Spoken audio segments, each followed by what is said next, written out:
Hey everyone, Busy Gamer Dad here, setting up Final Fantasy 1 Pixel Remaster. I got this as a Father's Day gift, and I wanted to share it with you guys. I wanted to play through this. I've beaten it before on the Nintendo and the Game Boy Advance version, but I wanted to jump into the streaming world and have a little bit of fun with that, and I wanted to take you guys along with me on that journey. So here we go. We're going to start a new game.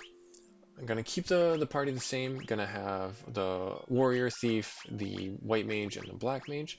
I'm gonna let it suggest the names for us to have a little bit of fun. Glitz, Kali, Ines, really wants to take that name. Rion, that's a solid warrior name. Rion. Ray, another R. Ariel, Ines, Glitz. Glitz for a thief. I think that's perfect. Glitz for a thief. Sparkly. Sparkly is what the thief goes after. Lucy. Lucy's solid white mage name. Let's see what we can find. Riley. Okay. Claire. Eden. Ray.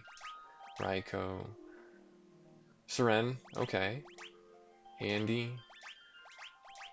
Let's do Andy. Andy's solid. All right. Rion, Glitz, Lucy, Andy. So in this version, they have a cutscene for us to be treated to right now. I won't talk too much through it. I'll just read off the text on the screen here for us. The world lies shrouded in darkness.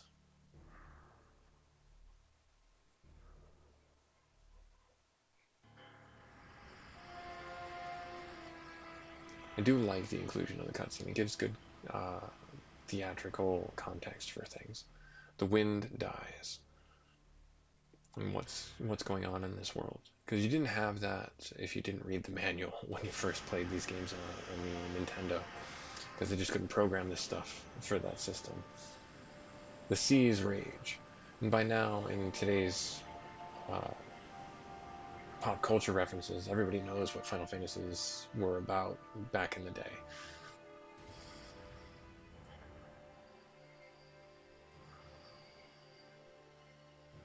The earth decays.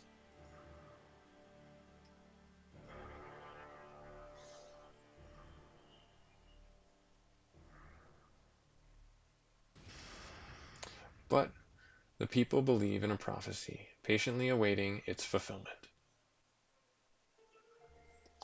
When darkness veils the world, 4 warriors of light shall come. After a long journey, 4 young travelers did at last appear. And in the hand of each was clutched a crystal.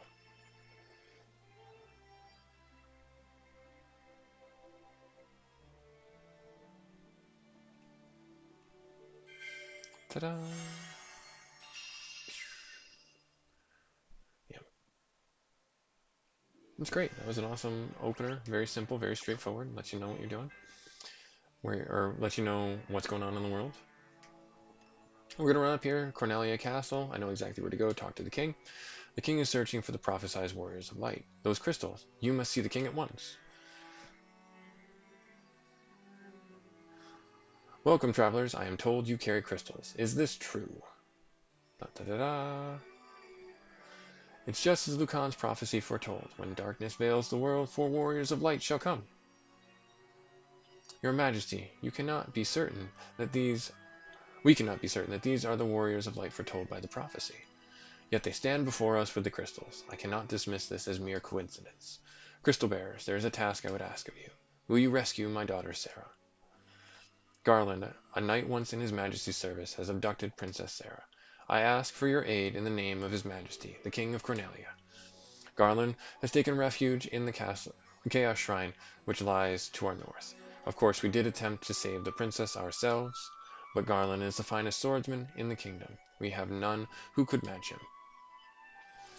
I have heard that you wish to journey to the continent to our north. The bridge leading north was lost long ago, making passage impossible. If you rescue Sarah, I will have the bridge rebuilt as a token of my gratitude. Now go, warriors of light, do not fail me. And off we go. That's all we need. Save the princess. Good place to start as any for a hero troop. One of the quality of life improvements that they have in this is if you press the square button, I'm playing on the PlayStation controller, you can see the overworld map for, or the a bigger version of the map for the zone that you're in. I don't believe it works inside the dungeons like the Chaos Shrine that we're about to go to, or like the first major dungeon, the Marsh Caves, but we'll find out. We're in the weapon shop. We're gonna get ourselves some nice new things. We're gonna get 2 rapiers and a hammer. We're gonna equip those on Rion, our warrior. Gonna use the optimal button. That's a good quality of life improvement as well. The game knows what goes where and what's the next best thing for each one of your characters. Whether you change the parties up for the monk or the red mage, it's smart enough to know what to put where to maximize your party, which is great. That's a good quality of life improvement for people just getting into the game and who aren't sure. And that's a very common thing in a lot of JRPGs nowadays, or RPGs in general. Alright, leather armor for our thief, and we'll get chainmail for our warrior. Rion gets the chainmail. Yep. And then Glitz gets the armor, and then we'll sell the 2 pieces of cloth that are no longer needed. Alright, you're welcome. Off we go. We're going to go next to the white and black magic shops. We'll get... so this is another thing that I like. They left it as 3 spells per your first level. Really kind of important to keep that precious resource of magic, you know, context in the game. I really did enjoy that. I don't think I'm going to get Protect or Blink. I may live to regret that. I don't think so, just because I know there's other spells later on that kind of outpace them and are better overall. But, you know, they're only 50 gold. We can certainly come back and get them at a later date.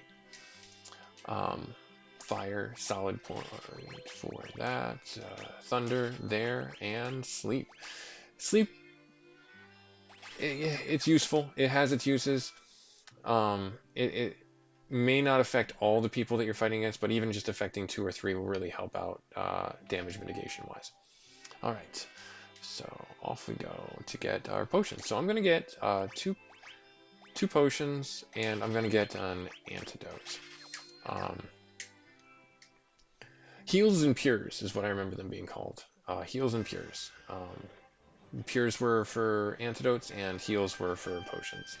What I'm going to do now is I'm actually gonna fight around here, gain 1 level, and then go up to the Chaos Shrine.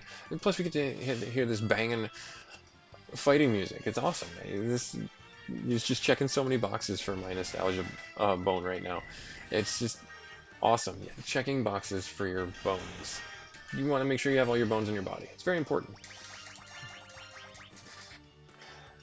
But yeah, this is awesome. I'm glad that my kids and my wife got this for me for Father's Day. I knew that I wanted to play this game again, and I knew I did want to get into streaming, and this seems like the perfect way to do that. So, forgive me if there's a learning process and I'm not coming through clear on the mic. So please leave some comments or some tips, constructive criticism when you can, and I hope to improve over the long term. Oh no, it ran away! Oh, bummer. One XP. They just had to add the 1. Had to have the 1 extra XP. Alright, well, 1 more fight and then we'll get our level, and then we'll go up north and kick Garland's butt and rescue the princess. Oh no! There.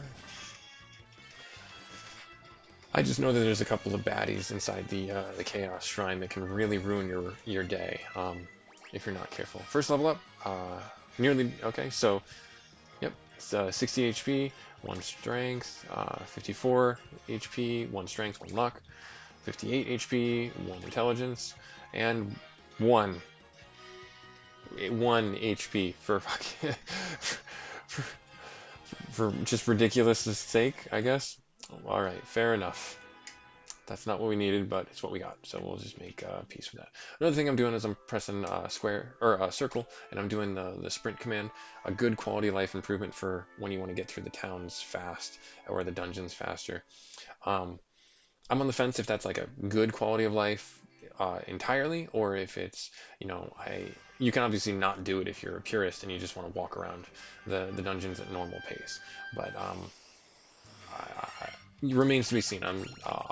I'm sure I'll enjoy it and use it, obviously, but if it weren't there, would I miss it? I'm not certain, because I'm just so used to not having it in these types of games. You can't sprint in the overworld anyways.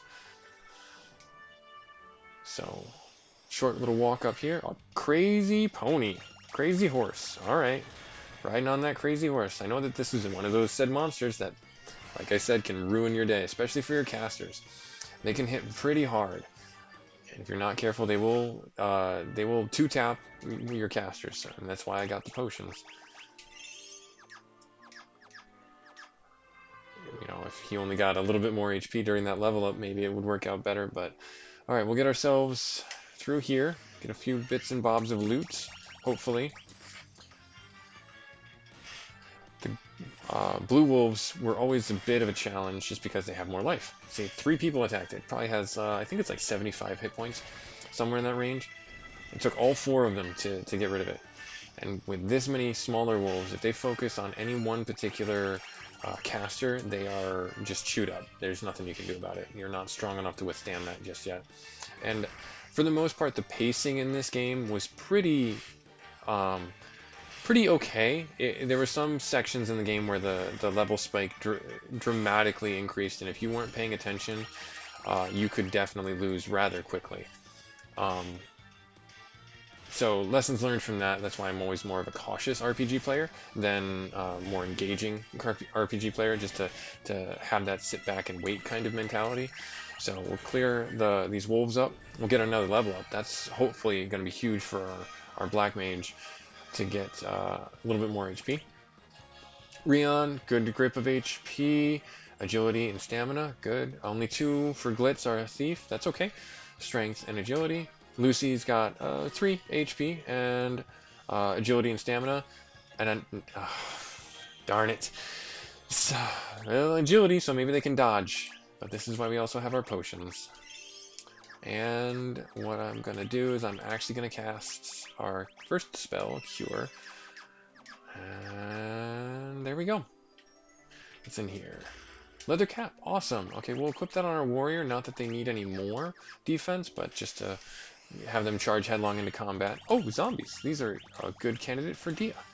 Dia is the equivalent of Harm from the first version of the game, the NES version of the game, and it's always been an AoE undead turning spell. These guys aren't terribly hard to deal with, but they can paralyze or poison, I don't remember which, and they do hit pretty hard on your caster, so just the sooner you get rid of them, the better, is really what it comes down to, is with any of these fights.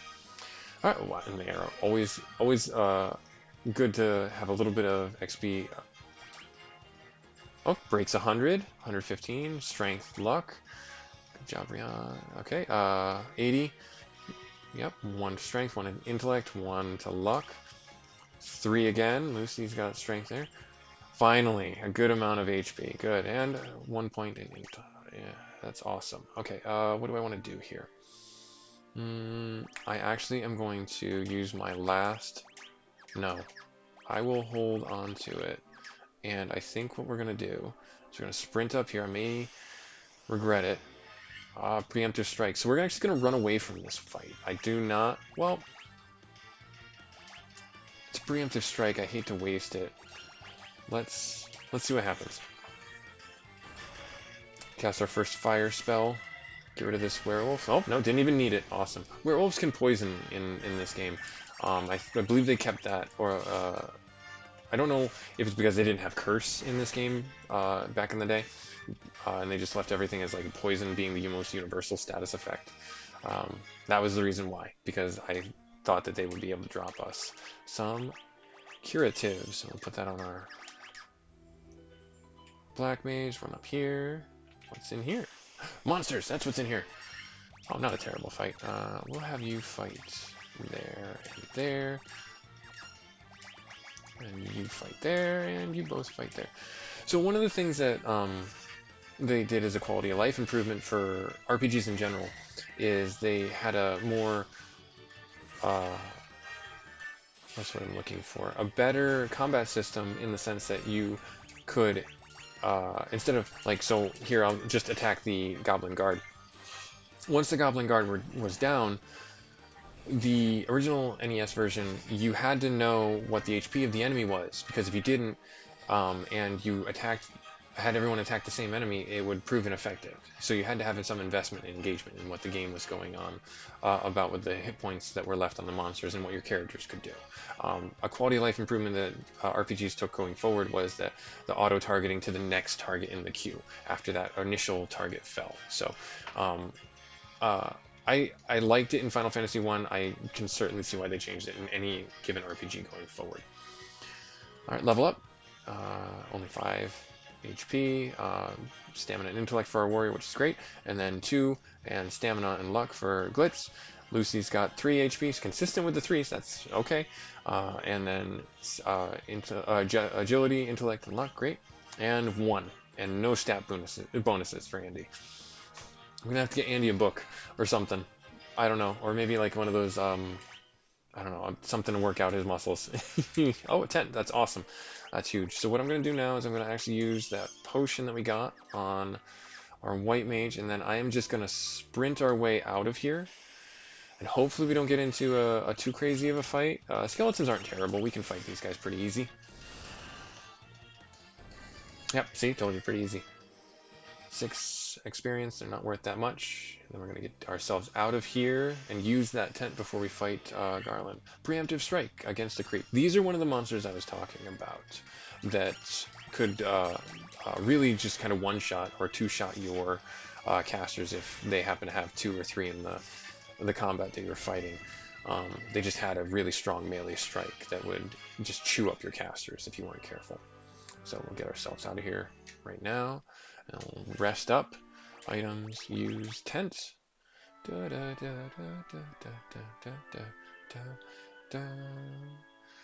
Alright, awesome. And in we go. We're going to fight Garland. Hopefully we can get in there without... Yep. The king will have no choice but to exchange the kingdom for his daughter's life. Cornelia will be mine. I would give my entire world up for my kids, so I can totally understand what his thought process is here, but it's wrong. We're going to save the day. Spoiler alert. Who's there? Humph, the king's lapdogs? Do you have any idea who you're messing with? You really think that you have what it takes to cross swords with me? Very well, I, Garland, will knock you all down.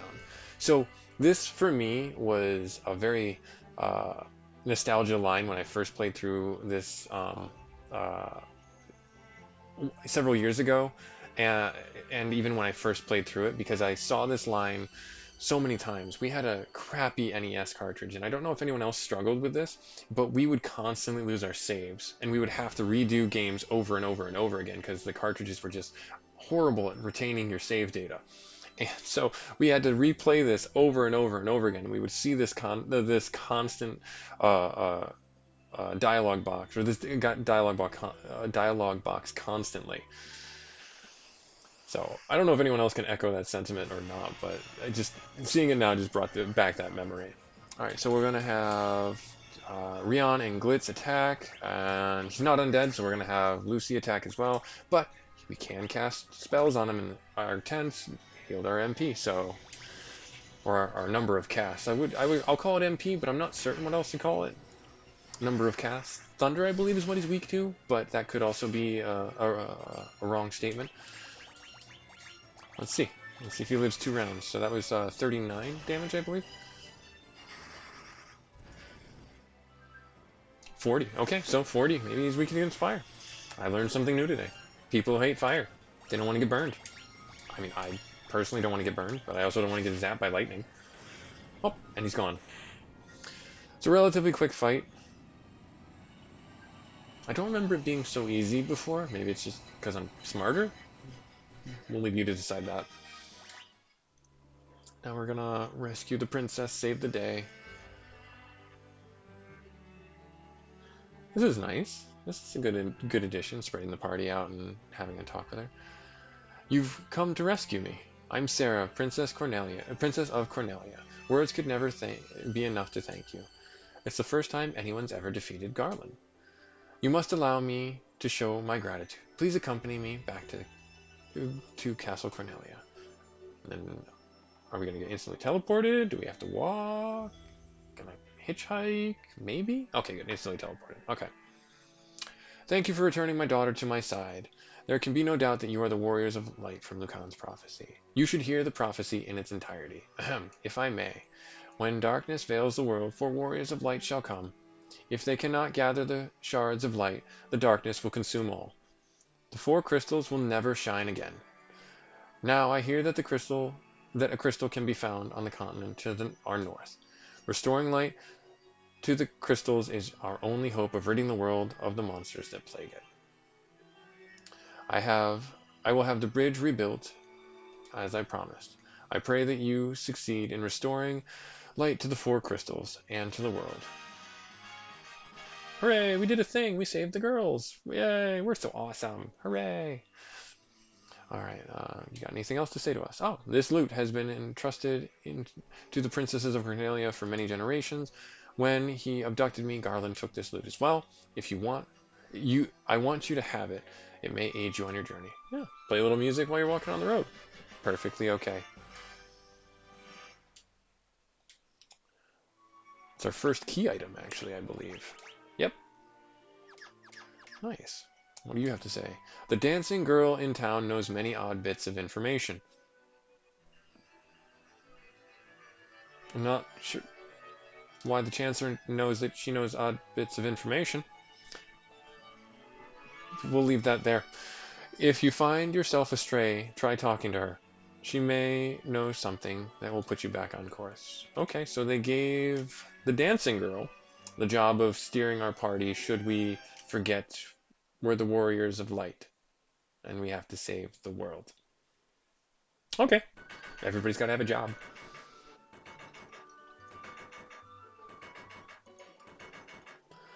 Orders from His Majesty. We're to do our part to fulfill Lucan's prophecy. By rebuilding the bridge. I have some friends that are civil engineers. I want to know what their take on this would be. And if Cornelia is fast-drying cement, has passed inspections, and there's no risk to life for the bridge failing. I know that's a big thing. Becoming a civil engineer, you always have to have that human factor dissected for any buildings that you do. What does this bridge have to do with the prophecy? I don't know. The Warriors of Light are here. They're here in Cornelia. Right, dude.